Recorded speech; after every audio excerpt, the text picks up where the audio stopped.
Here we are at Ellington Field, which is just down the road from NASA's Johnson Space Center, and the place where we have our aircraft operations, including the landing strip where we conduct our zero-G gravity flights for tests of different science experiments and other things, including, as you can see, spacesuits, as with our third guest here. To tell us today about the spacesuits is we have Phillip Hooper, who is a member of the crew survival team and one of the group that's working on the spacesuit we see here in front of us. So thanks so much for joining us, Phillip. You're welcome. So this looks a little familiar, kind of like a shuttle launch and entry suit. Is that correct? It should look very familiar to people. It's virtually the identical suit that we flew on shuttle. We took some things and made some architectural changes to it to change it from what we call a open loop system to a closed loop system. On the shuttle system, there was a pressure controller that would control the pressure of the suit, and as that vented, it would dump everything to the environment.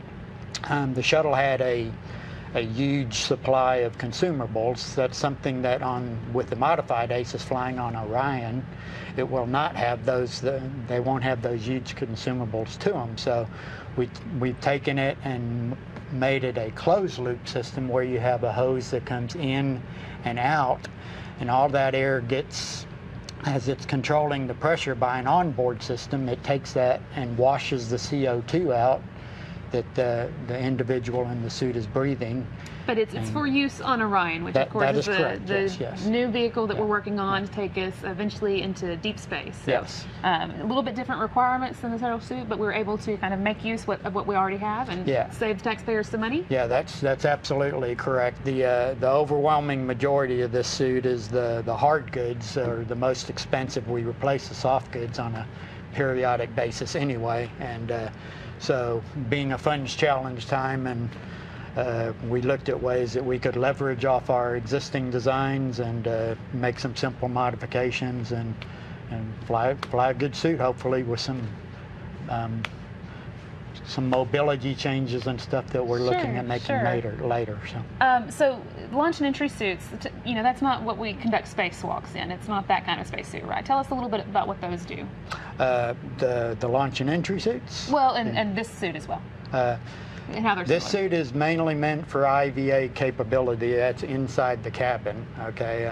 On shuttle, it was actually made for a bailout. Here we're looking, because there aren't any EVA requirements that we have been identified yet. It would mainly be an IVA requirement, and we want to have some limited mobility to it, such in the event the cabin depressurizes, that they're able to do some basic things such as ingress the seat, and some minimal mobility requirements to climb around and be able to strap themselves into the seat. Okay. So, but they wouldn't wear this all the time when they were inside, right? They would wear it pre-launch and just in case of an emergency, right. So most of the time they could just wear shirt sleeves. Yes, that's correct. But they would get this on if something happened unexpected, or when they were launching or coming back to Earth? That's correct. Or if there was an emergency where they might have to, where a cabin depressurization occurred, where they would have to don it quickly and then get ingressed into the seat and strapped in a semi-safe manner. So what does that mean that this suit has to do? This suit basically protects you against the lower atmospheric pressure in an event of a depressurization, because at a altitude that is very high or low in barometric pressure, your blood will actually begin to boil. Which you want to avoid. And that's what we're trying to prevent in this case with this suit. So we say a lot when we're talking about the spacewalking spacesuits that they're kind of their own space vehicle. Is that true of a suit like this, or?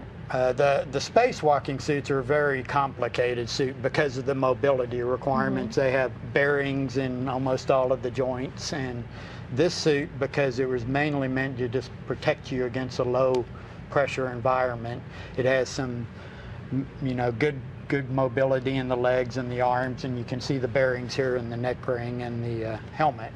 But it wasn't meant to do complex requirements. And now for Orion, we are looking at increasing with some of the joints some increased mobility tasks, because there have been some scenarios identified where they might do a little bit more over and above than was the requirement for shuttle in terms of mobility. So. But for the most part, they just need to be able to sit in a seat and reach all of their controls, things like that? Get in the suit and hopefully make it a reasonably comfortable event, and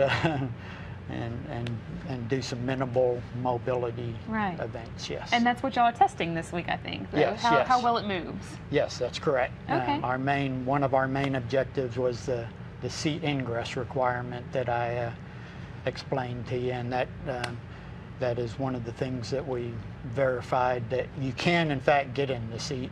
Once you're in the seat, it's challenged whether you could actually strap yourself in, but... And we have a seat here behind us to show you what they have to get into, right? It's pretty narrow, and this is kind of, not as bulky as a spacewalking spacesuit, but not small either. You have to... That is actually the current baseline of the seat right now, so it's a very high-tech version of what we think it's going to look on Orion. Okay. All right. Well, thank you so much. I think we're going to have another chat with another team member later and see some of the footage from the zero gravity test that they conducted this week. So we'll talk to you a little bit later.